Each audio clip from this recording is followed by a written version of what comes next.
Wired.com presents The Geek's Guide to the Galaxy. And here is your host, David Barr Kirtley. Hello, and welcome to episode 138 of Geek's Guide to the Galaxy. Today on the show, we'll be reviewing Jupiter Ascending, a new big-budget space opera from Lana and Andy Wachowski, creators of the Matrix trilogy, and discussing whether or not science fiction fans have an obligation to go see this movie. And for the first time in the history of Geek's Guide to the Galaxy, I'm joined by 4 guests. So first up, we've got our producer, John Joseph Adams. He's the editor of Lightspeed and Nightmare magazines, and also the series editor of Best American Science Fiction and Fantasy. He's also edited more than 20 anthologies, and his latest books are the post-apocalyptic reprint anthology Wasteland 2, and the original anthology of military fantasy Operation Arcana. So John, welcome back. Thanks, good to be here. Then next up, we've got Matt London making his 13th appearance on the show. He's the lead writer and quest designer of the video game Block Story, and the author of the eco-adventure sci-fi novel The Eighth Continent. A sequel to that book entitled Welcome to the Jungle is out now. So Matt, welcome back. Glad to be back. And also joining us today is author and film producer Rob Bland, who you may remember from our panels on Batman, Guardians of the Galaxy, and Big Hero 6 vs. Interstellar. He's a 2-time Cine Eagle Award winner for the short films On Time and Writer's Block, and he's currently executive producing an independent film, 79 Parts, directed by Ari Taub. Rob is also a graduate of the Odyssey Writers Workshop, and is currently working on a fantasy novel titled Divinity Bind. So Rob, welcome to the show. Hey guys, thanks for having me. And also joining us today for the very first time is Angela Watercuter. She's a writer and editor for Wired, where she writes about TV, music, and movies, but mostly movies. She's also the main person behind the scenes who helps get our posts up on Wired.com, and her recent article, Go See Jupiter Ascending Even If It's Stupid, and It Really Is, helped inspire this panel. So Angela, welcome to the show. Thank you so much for having me. Good to be here. Okay, and so we'll be discussing Jupiter Ascending, and this will involve spoilers, so just be aware of that. And the format of this show will be a bit different from our usual movie reviews. So usually we have a bunch of people go see the movie and then talk about it. But today we've got 2 people who saw the movie and 2 people who absolutely refused to see it, and we're going to have a little debate about that. And so John is one of the people who refuses to see this movie, and in fact he hates this movie with a passion despite never having seen it. So John, why do you hate this movie that you've never even seen so much? I wouldn't go so far as to say I hate it with a passion. I everything that I know about it convinces me that I will hate it if I see it. And so I've been trying to spare myself the agony of having to actually go sit through it. Like, if there was a checklist of like 10 things that were signs that John would hate this movie, this thing checks at least like 9 of them, you know? And that's just from like the limited exposure to like seeing the trailer and then like seeing some of the reviews. Like, and I mean, honestly, the more reviews I've seen of it, the less, or the more convinced I've become that I would hate this movie.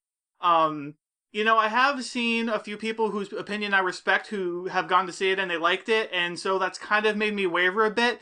But the thing is, like, I've never actually liked a Wachowski movie. I didn't even like The Matrix, you know? So, I mean, given that that's generally considered to be by far their best movie, the fact that I didn't even like that one doesn't really predispose me to think that this is going to be something I'm going to enjoy at all, given that it checks all those boxes for me. I also didn't like The Fifth Element, which I've seen this compared a lot to, and while I can appreciate beautiful visuals and special effects and everything, like, that's not enough for me, not by a long shot.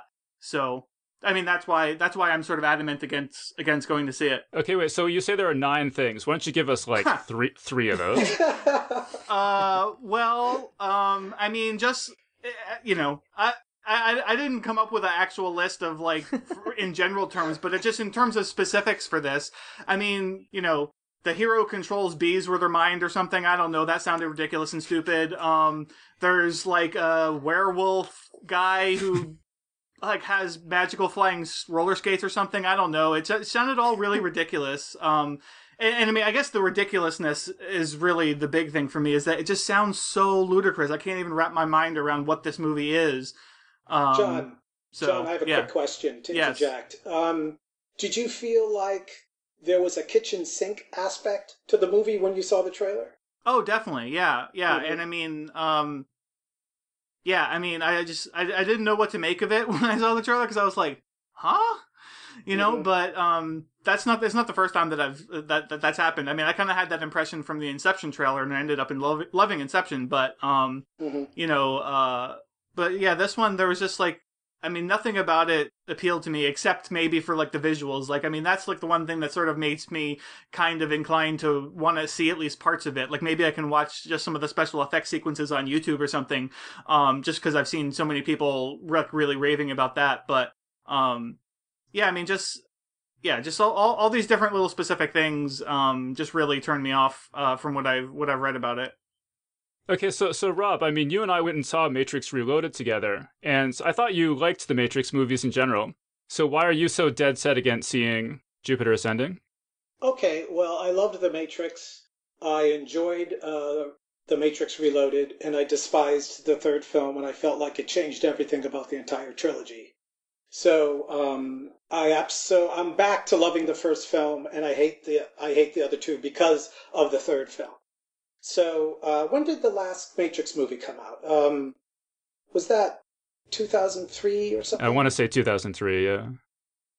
Right, right. So the is it Wachowski? It's Wachowski, right? I looked it up, and I think it's Wachowski. Okay, Wachowski. Okay. The Wachowskis have been on my shit list ever since 2003. Um, and what was your original question? Why are you so dead set against Jupiter Ascending?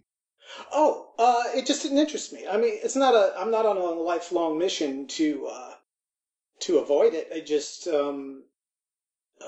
saw the Would you trailer. say you're on a 5-year mission to avoid it? Well, I mean, it's interesting because I saw that Mila Kunis was in it and Channing Tatum, and I was like, okay, well, whatever. It doesn't exactly that in and of itself didn't interest me. The special effects look like your standard, pretty cool special effects.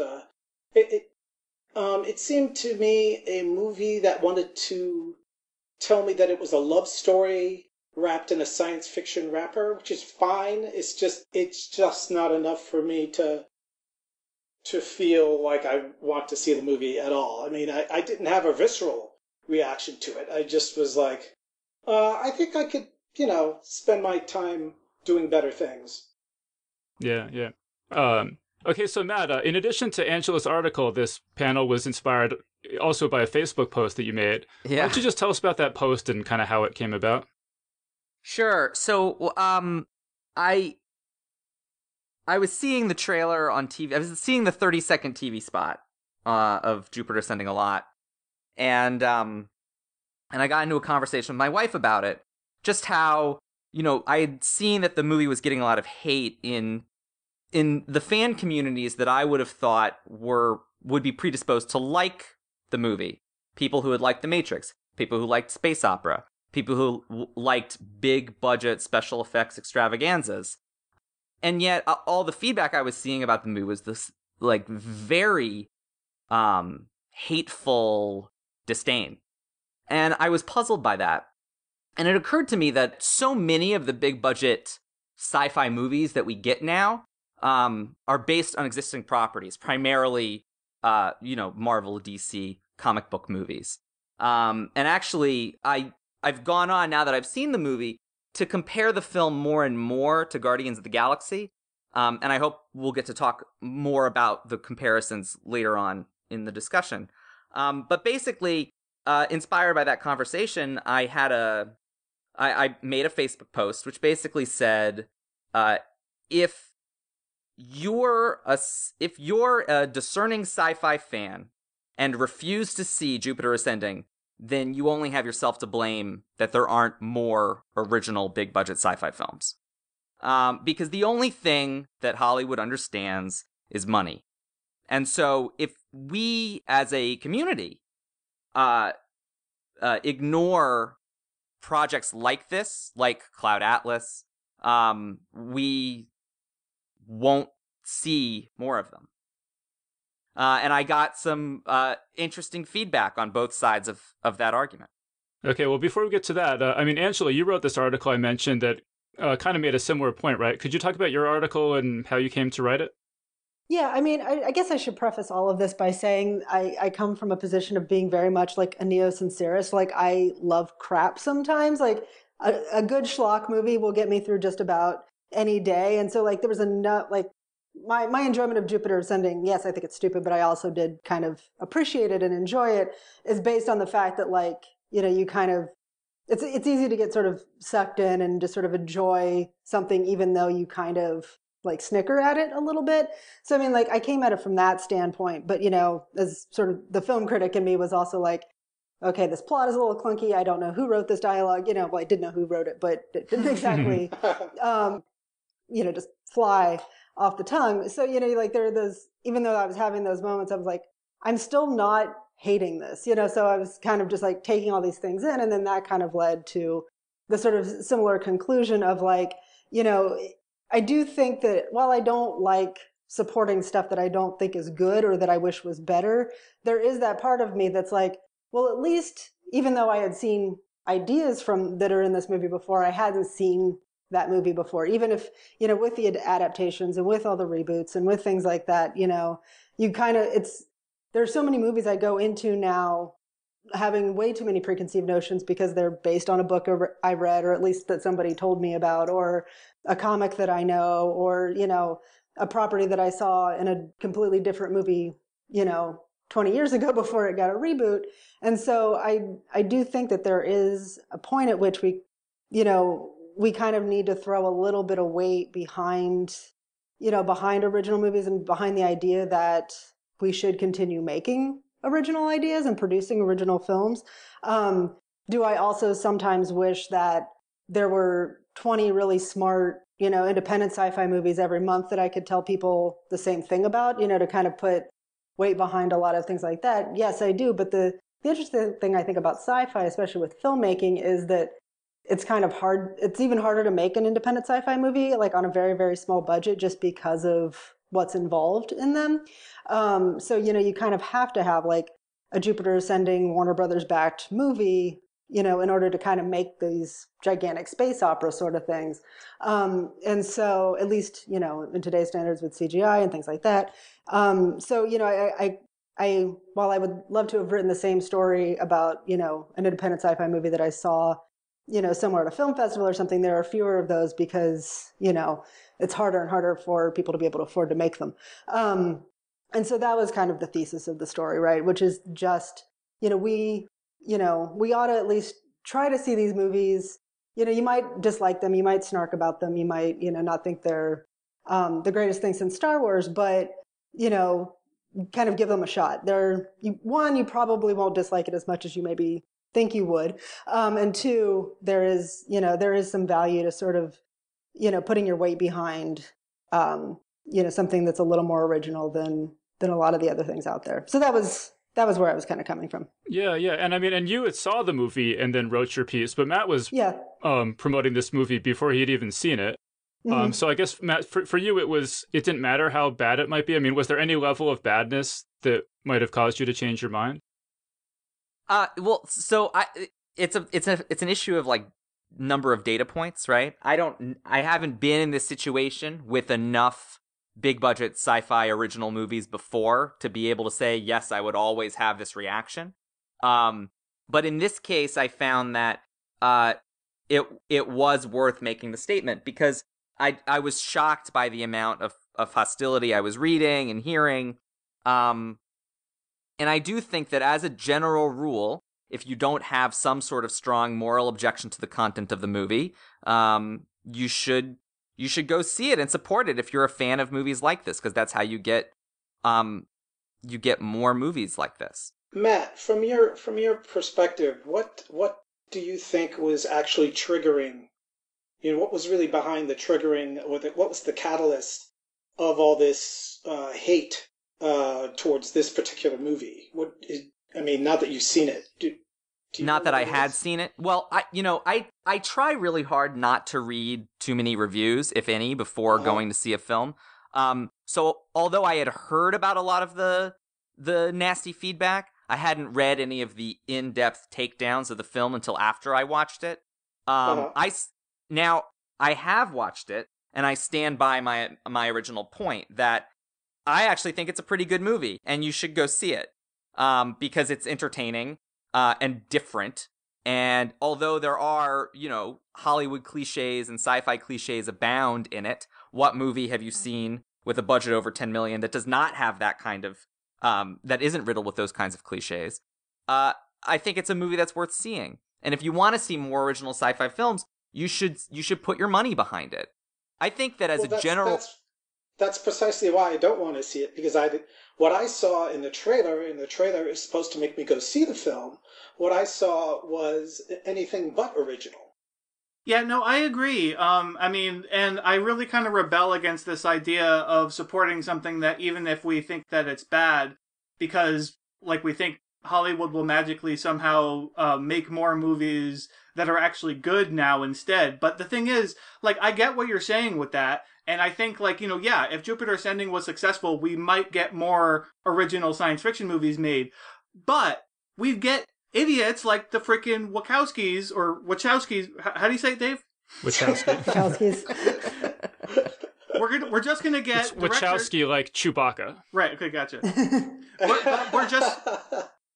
but we're just gonna get directors like the Wachowskis directing the movies and writing the movies, and you see that over and over.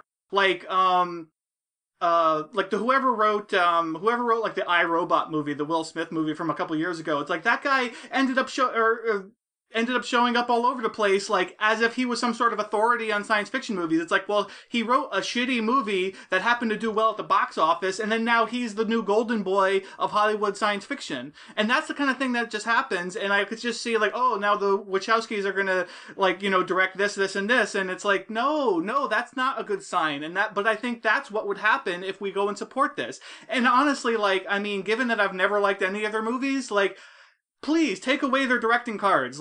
Stop giving them more ammunition to let these people make more movies. They shouldn't be allowed to.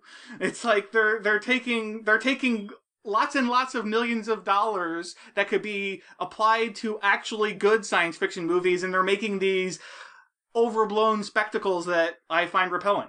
So I couldn't possibly support, advocate supporting a movie like that if I think that it's bad. Hey, I'm perfectly happy to be proven wrong, to be, presented with a movie that they did that is actually good. I would change my tune at least for that one particular thing. But, everything that I've seen so far, no way, man.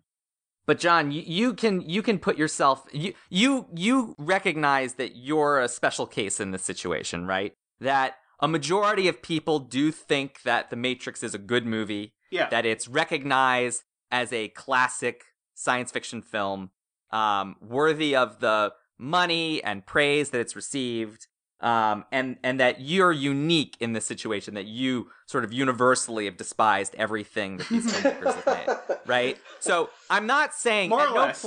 Right. I'm not saying that you specifically should go see this movie. Clearly, you're predisposed to hate it in a way that few people maybe are.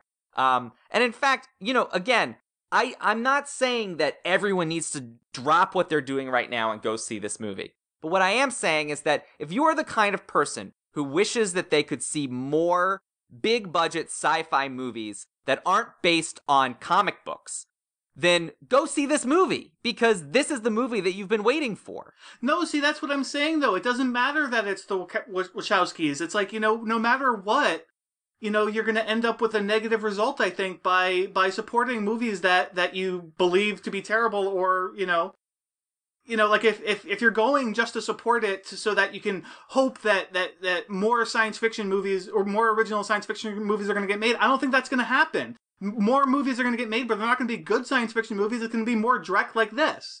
Okay, hold on. I want to get Angela's sort of our expert here, right? You interview all these Hollywood people and stuff, right? What do you think about John's contention here that if you allow people like the Wachowskis to make more movies, that increases their clout and just allows them to infect other science fiction movies?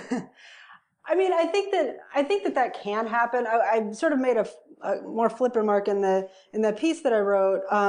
Sort of like, I basically joked that why don't we just give them a Star Wars movie to make? And like, while that could be sacrilege to some people, what I was kind of getting at is that the thing with Jupiter Ascending is like, it looked cool. Like they know how to film things that they just need like they need a little help with story and things like that. And if they were just given a project with a good script and like kind of just told like, this is the movie we want you to make and now do it the way you would make it, it would be fine. But this was probably never going to happen. And that's, that's neither here nor there. The other interesting thing though, that I think kind of happens with these is that like, the point I was making about, sort of wanting to support more independent filmmakers, you notice that like the handful of people that do make good independent sort of sci-fi or genre films, they have one really good movie that's a completely original idea, and then immediately somebody scoops them up and puts them on a franchise.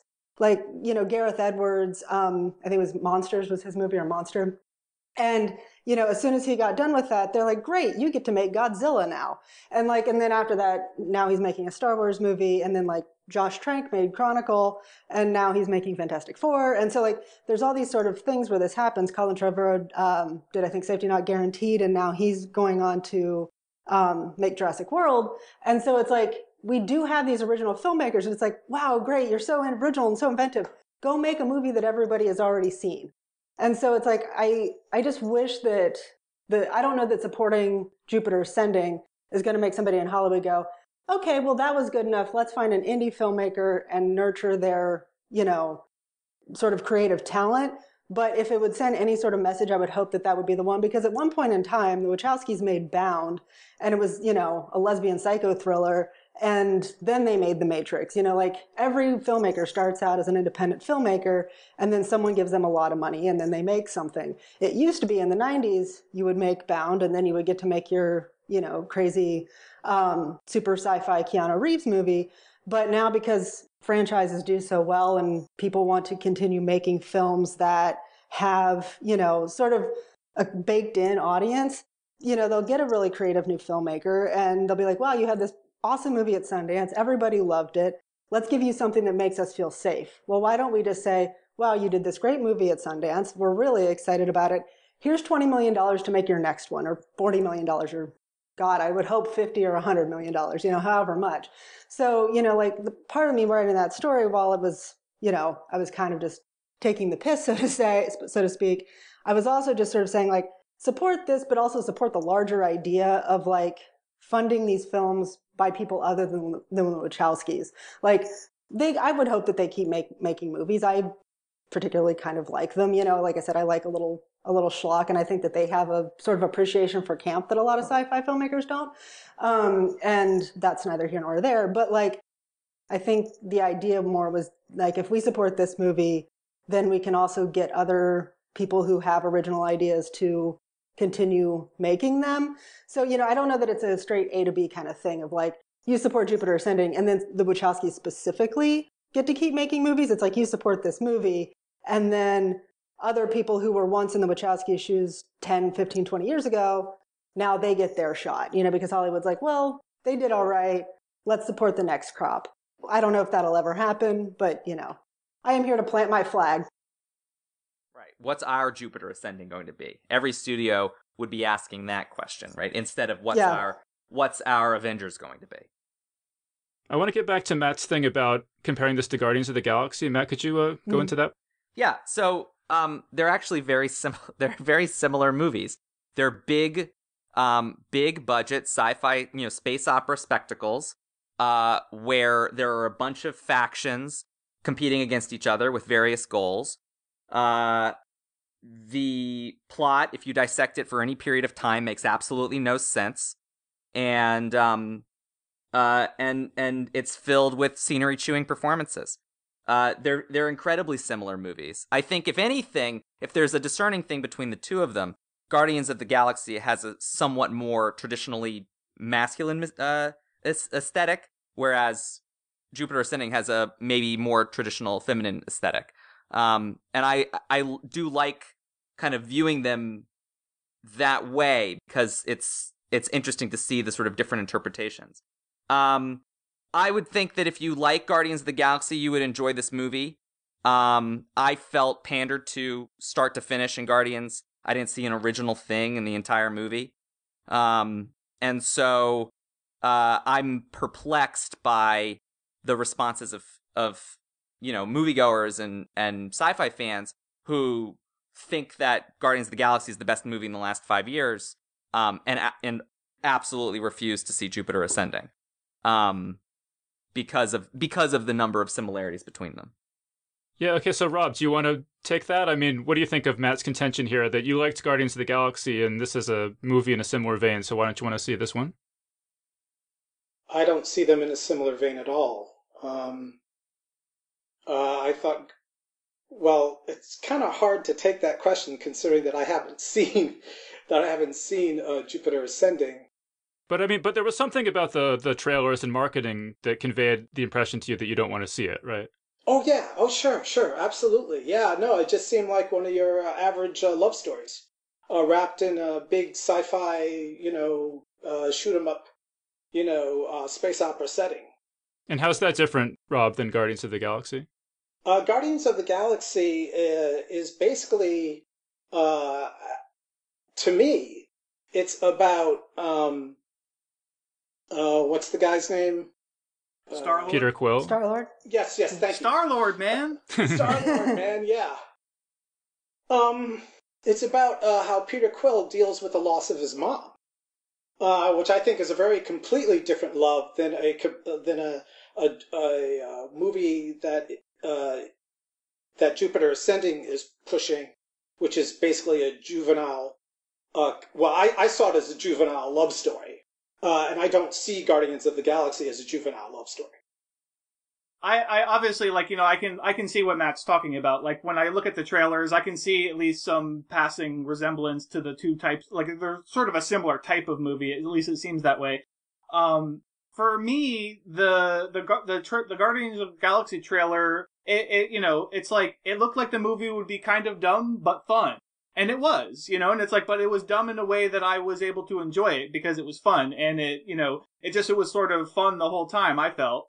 Whereas the trailer for Jupiter Ascending to me didn't look fun at all. It just looked dumb. So it's like, it had that,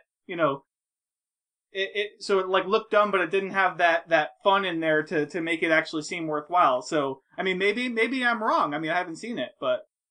I don't think this particularly looked dumb. It just looked boring. Mm. I mean, when I saw the trailer of Jupiter Ascending, I yawned. I was like, this looks derivative. It looks, I've seen this before. It might look pretty, but, if you want the special effects in a movie to be a character, okay, great. But I don't want the special effects in the movie to be a character. I want the special effects, much like the musical score, to simply serve the story.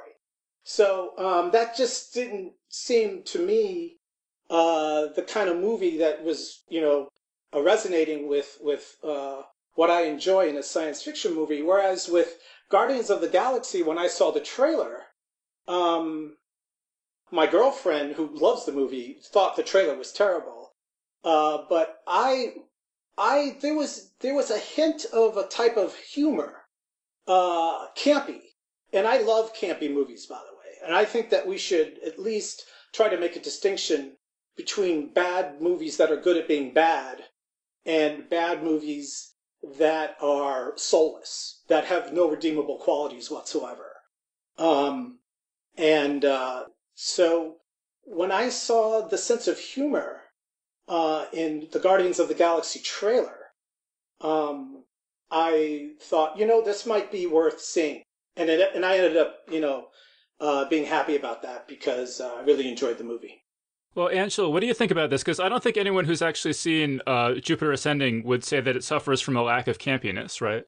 No, I don't think it doesn't suffer from a lack of campiness. It might, at times, I mean, Eddie Redmayne's performance specifically is, over the top in kind of all the right ways. But I mean, it might suffer from a little bit of a lack of self-awareness. I mean, I think the thing that people liked about Guardians was that it kind of knew that it was a movie. It's sort of like, and even in a way that most of the Marvel movies haven't been. I mean, yeah, there's always sort of the Iron Man swagger in an Avengers movie or an Iron Man movie or something like that. But the Guardians specifically, I think, had a way of sort of being aware of itself and aware that it was like winking at you and telling you, when to have fun. And Jupiter Descending doesn't necessarily have that. I mean, the camp is there, in more sort of over your head kind of ways, or hit over the head kind of ways. But to the earlier point, actually, about the love story, it's weird that always happens with trailers where, like, they want to remind you that a love story is happening, but yet at the same time, I think that the actual plot of that only really seemed to seep in maybe an eighth of the time. I mean, no more than it does. I mean, the thing about that is that, like, I can't tell you a movie that I saw in the last couple months that didn't have some element of a love story or couplehood or something. I mean, like, they feel like that's kind of part of most movies. So, like, I didn't find that to be too over the top in terms of how much it impeded on the overall plot. Whatever you feel about the overall plot is a whole other problem. But I didn't think that was kind of the weak spot or the thing. Like, it didn't feel overly sentimental in that way. The sense that I get is that the trailer for Jupiter Ascending is not doing it any favors. It is a big budget spectacle, but they hang so hard on this dumb line of her saying that, like, I'm more like a dog than a human. Oh, I've always liked dogs. It's a stupid line. And I think that line alone turns off a lot of people from the movie when they see the trailer. What's ironic is that when you get to that scene in the movie, 15 seconds after that line, she says, that's the stupidest thing I've ever said. Like, what a dumb line. Yeah. Right. What the hell did they put it in the trailer for? My God. It's an incredible question. Yeah, why would they do that? I don't know. Right. It's funny because all of the criticisms that I'm hearing from you guys about the way that you've assessed the film are completely inaccurate. Angela's right. It's really not a love story at all. It's sort of tacked on the way that it is in most Hollywood movies. It's tacked on the way that the love story in Guardians of the Galaxy is tacked on. And the, like, psychic bees that she controls with her mind, that doesn't happen in the movie. Like, right. I mean, listen, there's plenty of things you can say about the bees. They're ridiculous, but it's not that. I mean, the movie is crazy, right? And that's something that I actually think is a positive more than a negative. So you think it's a truly original movie? No, I think it's riddled with cliches that are assembled in an order that I've never seen before. And you know what? I honestly, there were periods in that movie where I did not know what was going to happen next. Because structurally, it's different from what I'm used to. Now, maybe that's a sign that that's a sign of bad writing, or maybe they're just throwing out the idea, this sort of Robert McKee notion that every single movie needs to have the exact same plot down to the betrayals and reversals and the second act moment of, deepest darkness. Right. Whereas every other big budget sci-fi movie I've seen recently, whether it's something that, makes $1 billion like Guardians of the Galaxy, or something that's an Oscar contention like Gravity or Interstellar, it's the same. I mean, every single plot is exactly the same. And at that 40-minute mark, when something bad happens, you go, okay, well, now I know how the next 30 minutes of this movie are going to go out exactly. Right. That was never the case for me watching Jupiter Ascending. Now, part of that's because there are some bizarre tonal shifts in the movie. And again, you can make criticisms of those that are legitimate criticisms, but only if you've seen the movie, right? And so that's why I'm not saying you need to like this movie. This is the best movie I've ever seen. But I am saying that if you like sci-fi, you should check it out because it is different from the other stuff that you've been watching. Right. No, so, like, if that was the initial premise of your argument, I would have totally have no problem with that, where you were saying, like, I've seen this movie. I think it's maybe not the best thing ever, but if you like good original science fiction movies, you should go see it. Like, I have no problem with that whatsoever. Even if, like Angela was saying in her review, I think essentially it's like, well, this movie's pretty dumb, but you should go see it because it has whatever these other redeeming qualities, and or, maybe it's good for science fiction movie making. Like, having seen it and all that, I can say, like, okay, whatever. But, making the argument that you should go see this movie, even if you're pretty sure you're going to hate it, to support, like, that's the thing that I just can't get. But right. Also... Yeah, that's why we came on here to disagree with you. I'm not... Wait. Okay. So the other thing that I found really strange about this whole thing is that, like Matt had noted how he had seen so much sort of vitriol being spewed against the movie, but I saw the other side of it where I was like, how how can there be so many people basically arguing the same thing as you guys, saying like, oh no, you should really go support this movie? I'm like, this seems weird to me because there are so many people saying that's terrible. And so I was like, well, where was this argument when like Edge of Tomorrow was in theaters, which was actually a pretty good movie, and yet it tanked? And it's like, okay, well, I'd much rather support whoever the people who made that, because that was actually a pretty good movie. But nobody went to go see it. Yeah, I mean, I liked it. That was one of my favorite science fiction movies of the year. Yeah. So I just thought that was really strange that this Wachowski movie, you know, that a lot of people are saying is terrible, was getting all of these defenders, whereas, you know, something else like that didn't. You know, so I wondered, like, what is it about this movie that got people out coming to defend it? Well, you know, it's interesting. I think that I believe I did remember a little bit of that conversation happening around Edge of Tomorrow. I also remember the same conversation happening slightly around Pacific Rim, which, like, for some reason got like immediate nerd rage, and then it wasn't, and then like everybody kind of landed somewhere in the middle, and it ended up kind of breaking even. But it made it ended up making a lot more money overall internationally and stuff like that. But like, you know, in the end, it never reached like that, you know, 150 million opening weekend or whatever that's supposed to be kind of the golden ticket. But, you know, I'm still sitting here kind of thinking about the romance subplot, and specifically about like the trailer. And there's a couple things about that always sort of surprise me when that happens. One is that I think whenever like a trailer does that, it sort of triggers this thing where like people automatically go, oh, well, that's girl stuff, and get all like, you know, like worried about it or whatever about it. And like at the same time, I think that sometimes they put that stuff in trailers so that they can try to get women viewers because they still think that women only want romance or something. I don't know. Like, I feel like sometimes those things happen in these scenarios where kind of nobody knows nobody knows that they're being pandered to or if they're being pandered to. And it kind of becomes this, you know, overall problem. I remember somebody saying something very smart in a similar vein about the Hunger Games movies. Like, people who dismiss them possibly just don't like the idea of like a female running the show. Or they get all, you know, dismissive about the fact that like Katniss is having a love triangle. What is this, Twilight? And I remember I was reading a critic online. He's like, it's not a love triangle. These are just the only two friends she has. Like, you know, it's just sort of this thing where it's like everybody gets all mad about it. Whereas like if it was a male leader and, you know, there were two women in his life, like it wouldn't be like people wouldn't get all up in arms about it the same way. And so like I kind of like I feel like it's this weird disconnect that also just happens with like sort of fans of certain kinds of movies, and then the ways in which they get marketed to, and then also simultaneously feel marketed to, and then kind of have reactions to that at the same time. I don't know if there's really a point there, but I just was kind of something I was shit about, and I was curious what you guys thought. Well, no, Angela, I want to ask. You know, Matt said earlier that he thought that this movie, not just the trailer, but the movie itself, had more of a feminine aesthetic as compared to Guardians of the Galaxy. What do you think about that?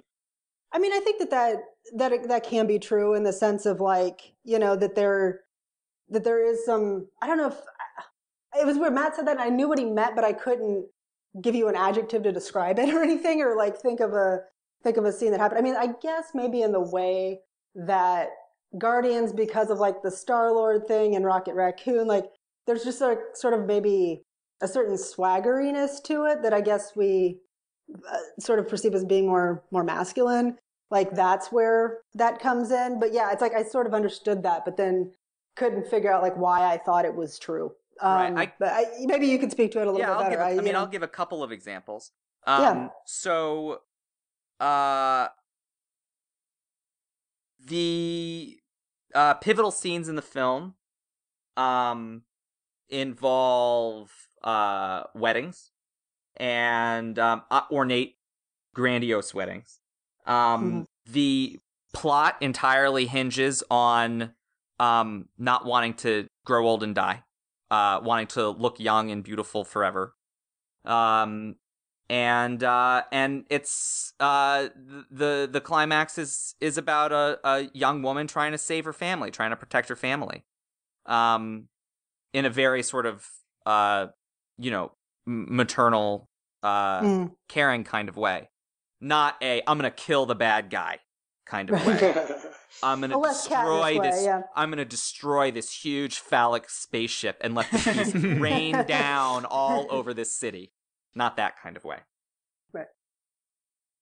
Yeah, I was gonna say, the feminist angle for that the plot has, such as it is, from what I've read in reviews, that was one thing that sort of made me start to rethink my stance a little bit, just because I was like, well, I mean, that would be interesting to see, like, to basically like a feminist take on the Guardians of the Galaxy.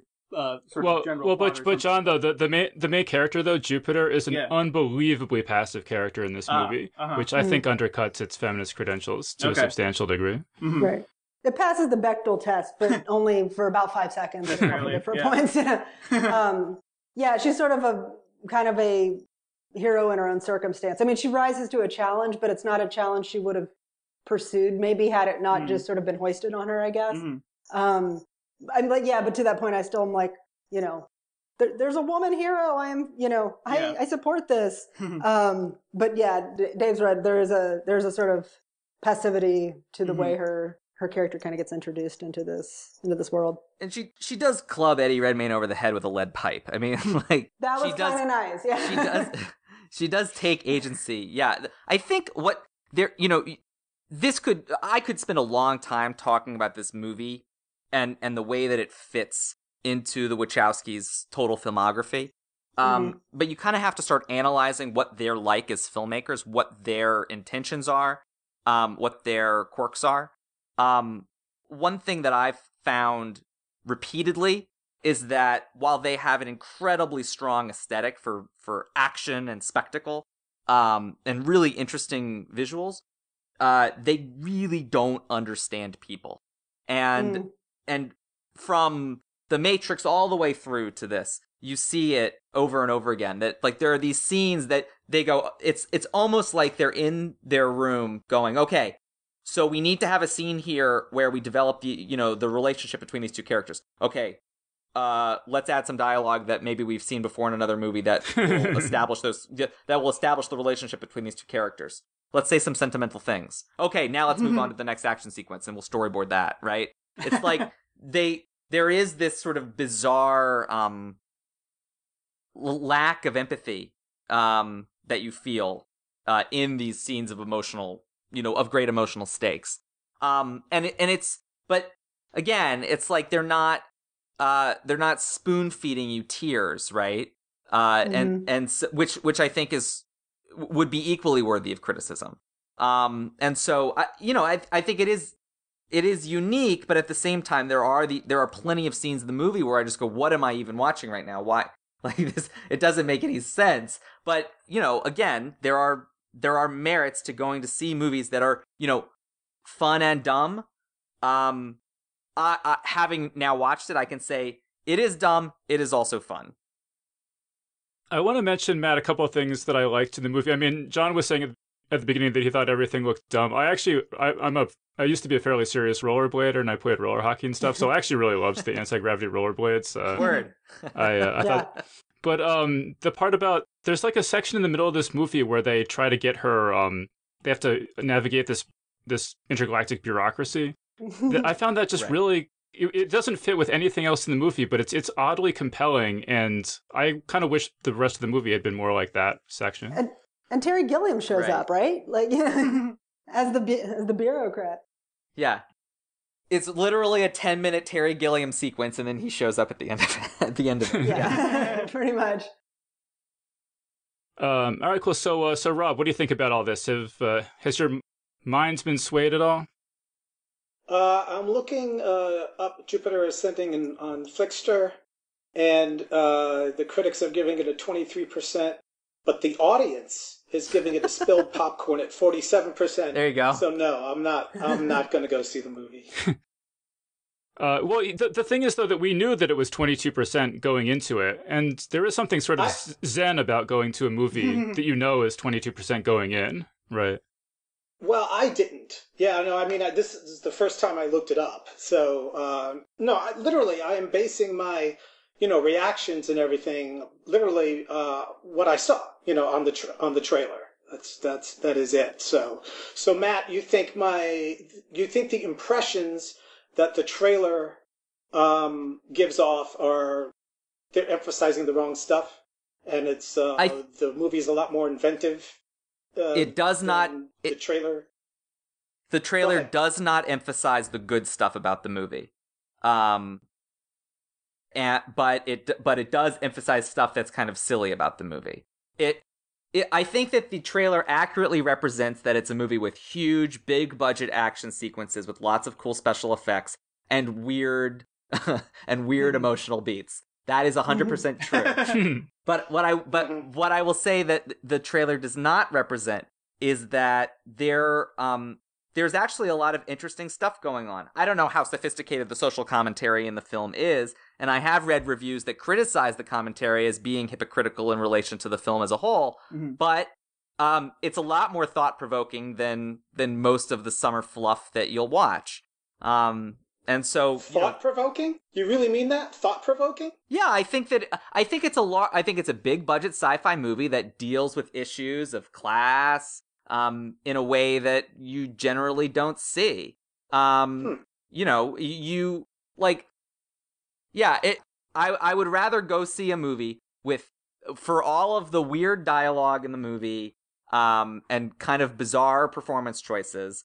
I would rather go see that than another movie with the same 20-minute prison break sequence I've seen a dozen times. Oh, you're referring to Guardians once again. I agree with Matt on this one. I mean, the villains in this movie are this trio of decadent, immortal, oligarchic royalty, sort of space royalty, and I love that stuff. That's sort of the kind of Nine Princes in Amber kind of stuff. I love the oligarch stuff. There was one review that criticized it for taking too much from Dune, but actually there's a lot of comparisons you could make to Dune with this movie, and I actually find that there's just these weird spectacle things that happen, and I also like that the three characters that Dave's talking about are different kinds of villain. They're not all the sort of scheming, chaotic, evil characters that we've come to expect from movies. They have very different agendas and pursue their goals in different ways, and I find that interesting. So I was thinking about the trailer, and you guys were saying how they put the romance subplot in there to get the women viewers. Maybe they put that stupid dog line in there to get the canine viewers. Well, you know, okay, honestly, it worked. It was funny. Actually, to that point, though, I thought they were trying to get the Spaceballs viewers, because the next thing I want him to say was like, "I'm a Mog. I'm half man, half dog. I'm my own best friend." That's why I was like, "He's a Mog," and then he's like, "I'm a Splice." I'm like, "What's a Splice?" Like, you were a Mog. Oh my god, that's hilarious. I'm curious, Angela, what do you make of the thing Rob brought up about how the audiences seem to be much more positive toward this movie than the critics are?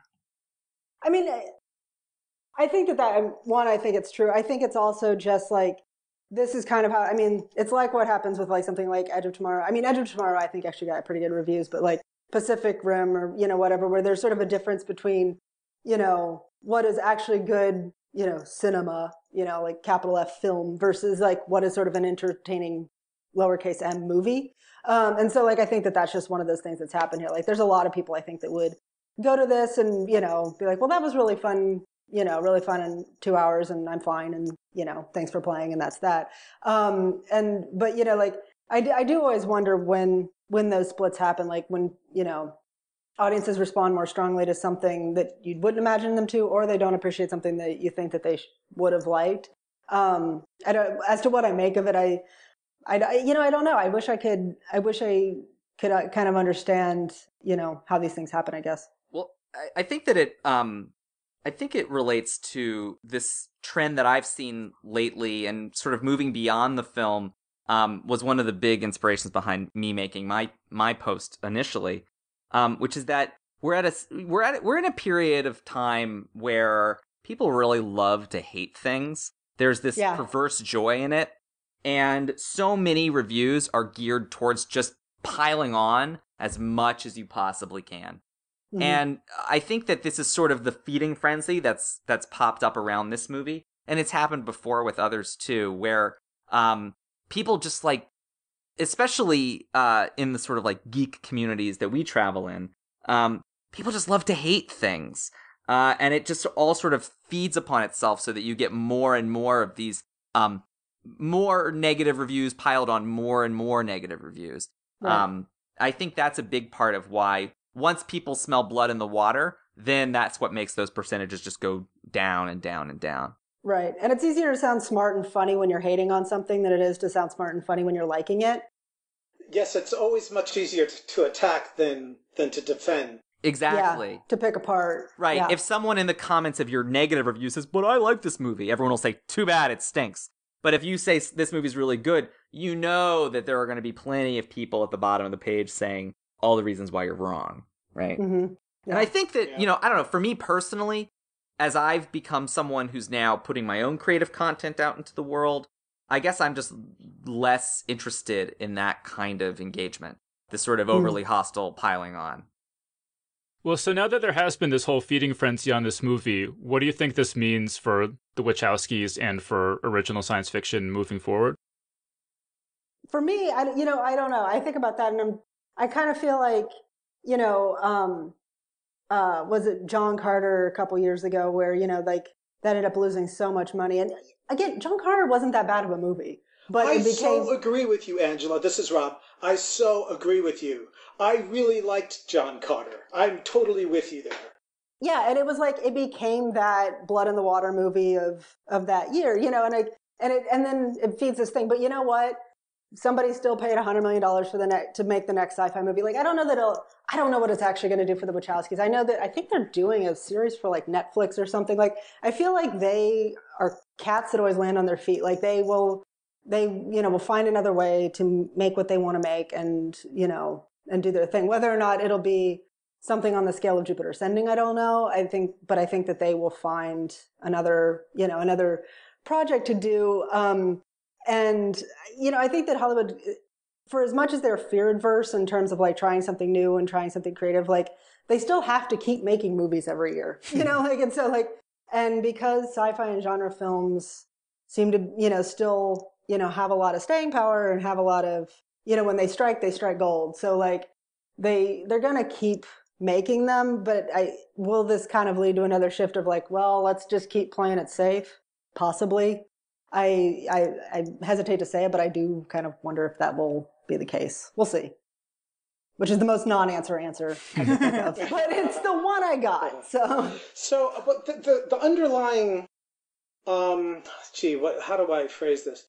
The underlying, and I don't, I'm going to say with the word resentment, but please correct me if I'm wrong. But I'm getting a sense from Matt, and more from Matt than from Angela, that there's you're kind of like really resenting this Marvel comic juggernaut that is rolling through the landscape of cinema right now. I think that, so I'll identify myself at the outset of this as a giant Marvel fan. Big Marvel Comics fan, big Marvel movie fan. I've seen them all, or nearly all. And I think that what I'm becoming tired of is the repetitiveness in the storytelling. I feel like I know everything that happens in one of these movies before I go and see it. And not because I know the backstories of the characters, which I tend to know pretty exhaustively. But it's just the predictability of every plot point. They're clinging to these story structures so closely that nothing is really surprising me anymore. I've been picking on Guardians of the Galaxy during this conversation only because of the pronounced difference between the way that I'm seeing a majority of fans respond to one movie versus the other. When I'm viewing it, I think maybe in a more objective way, that's seeing that they're actually much more similar than an initial glance might lead you to think. How is Jupiter Ascending doing in the box office? I mean, we've been talking about the fan reaction and stuff and the hate and all that kind of stuff, but how is it actually doing at the box office? I don't think that well. Okay. I mean, I don't think it topped the week it came out, and I don't think it's gotten anywhere close since. I'm trying to remember. I thought I just saw the numbers, but now I can't remember what they were. And to back to the other point, I am 100% also a total Marvel fangirl. I wasn't trying to like, I'm not, this isn't a like us versus them kind of thing. Like, I don't feel like they have to be juxtaposed. Again, like to Matt's point, it's like, it's the easiest analog to say, well, there are all these things already based on previously existing properties versus this thing, which is not. And, Marvel just kind of happens to be dominating that space at this particular moment of this conversation. But no, I would, if the Marvel movies went away, I would crawl in a dark hole and cry for a while. But that's neither here nor there. It's just, I wish that there was an ecosystem where they both existed, like where we could have, comic book movies and, movies based on books. And then also, things from filmmakers that, kind of were born a little more, from their own imaginations. Yeah, and to Rob's point, though, my understanding is that Jupiter Ascending has done terribly at the box office, and we actually, the first show we tried to see, they had actually canceled the show before we were able to catch it, and I was really afraid it was going to be out of theaters before we got a chance to see it. I've done a little ninja web searching, and I can provide you with a little bit of information. Can I take a guess first? Sure. 32 million? Ooh, very close. Total domestic box office as of February 18th, 35 million. Ooh, nice. Worldwide, 96 million. And what was the budget? Oh, wow. $176 million. Yikes. Okay. Yeah, you know what? That movie's going to make its money back. Sure it will. Internationally, yeah. Of course. Yeah, because the theatrical runs are basically a big promotional tour for the movie because, film studios, they don't really make the money back, with the theatrical runs. They make the money back with, as the streaming and the DVD sales, and, the home entertainment, division.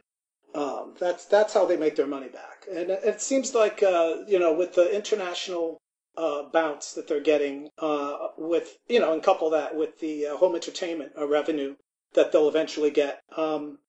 It seems, just from the numbers that you just quoted, it seems like they're probably going to make their money back and maybe some profit.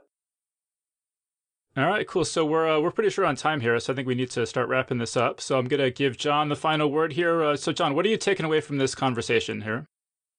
Well, the thing is, I think that there's such a wealth of actually really intelligent science fiction that already exists in the world that filmmakers could actually turn to that to turn it into movies instead of like hiring people like the Wachowskis who this is gonna sound kind of mean, but to me kind of seem like intellectually bankrupt as filmmakers, and the thing is, like, there's all these great science fiction novels that they could just adapt. So the Wachowskis, if they were given like this great science fiction property, like I think they could probably turn that into a good movie, but with them, but somebody else should write the screenplay for sure. And, they're just directing that. Like, I think they could probably make a great movie out of that. But, I mean, just, turning them loose on original movie after original movie, like, I don't think that's the right move.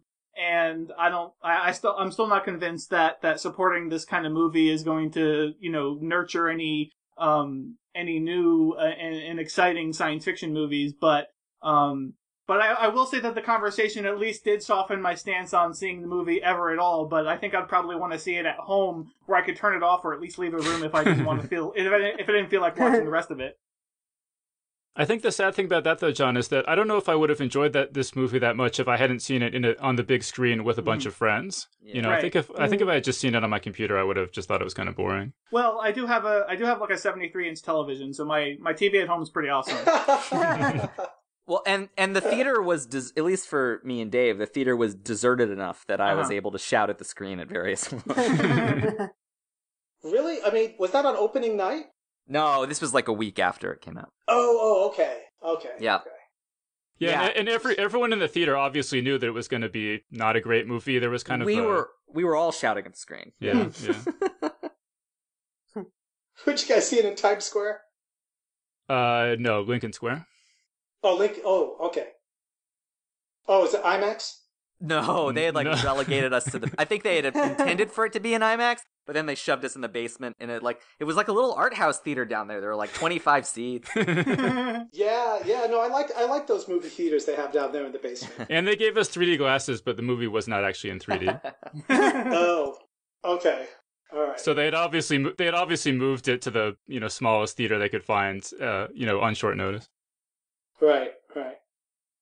All right, cool. So we should start wrapping this up though. But this was fun. I want to thank Rob. This was Rob's idea, kind of, to do this more of a debate format kind of thing, and it was a lot of fun. We'll have to do this again sometime. Yeah. I'm glad you took me up on it. All right, so guys, thanks so much for joining us. Thank you. Thanks. Thank you very much. And that was our panel. So a big thanks again to John Joseph Adams, Matt London, Rob Bland, and Angela Watercuter for joining us on the show. And don't forget to check out the new novel Welcome to the Jungle by Matt London, as well as the anthologies Wastelands 2 and Operation Arcana, edited by John Joseph Adams. So I think today's debate shows that reasonable people can disagree on whether or not to support Jupiter Ascending. But I think if there's one thing we can all agree on, it's that we should all do our part to support science fiction podcasts. So if you'd like to support a science fiction podcast like, say, this one, then head on over to patreon.com/geeks and sign up to give us $1 per show, or $2, or 50 cents, or 25 cents, it's up to you. Every little bit helps. Our current total is $126.64 per show. If we hit $250, that'll guarantee that we continue through the end of the year. And if we hit $400, that'll guarantee that we continue through June 2016. So if you're looking forward to another year or more of Geek's Guide to the Galaxy, please head on over to patreon.com/geeks and sign up. I also want to give a huge thank you to Juan Gutierrez, who just signed up to give us $10 an episode, which is pretty amazing. That makes him the third listener, along with Nicholas Rogers and Bruno Ankier, to be giving us $10 or more per show. It's really been a giant thrill for me to discover that there are listeners out there who enjoy the show so much that they're willing to chip in that kind of money. And those large contributions really go a long way toward keeping the show going. So thanks again to Juan Gutierrez, Nicholas Rogers, and Bruno Ankier for their incredible support. I'd also like to give a special thank you to everyone else who took the time this week to sign up on Patreon. Their names are Estelle Tidy, John Snyder, Christian Verweebe, Juha Eskalinen, David Sobolski, and Jeff Gass. I'd also like to give a special thank you to Nick Suffolk, who just made a $40 contribution to the show via PayPal. And remember that if you don't want to sign up on Patreon, you can always give us one-time or monthly contributions via PayPal over at geeksguideshow.com/crowdfunding. All right, so that was our show. So thanks everyone for listening, and we'll see you next time. The Geek's Guide to the Galaxy is a production of Wired.com. For more information about the show, visit geeksguideshow.com. To learn more about your host, visit davidbarrkirtley.com. Music and voiceover produced by yours truly, Jack Kincaid. If you enjoyed this program, tell your friends. If you didn't enjoy it, tell no one. Thank you for listening.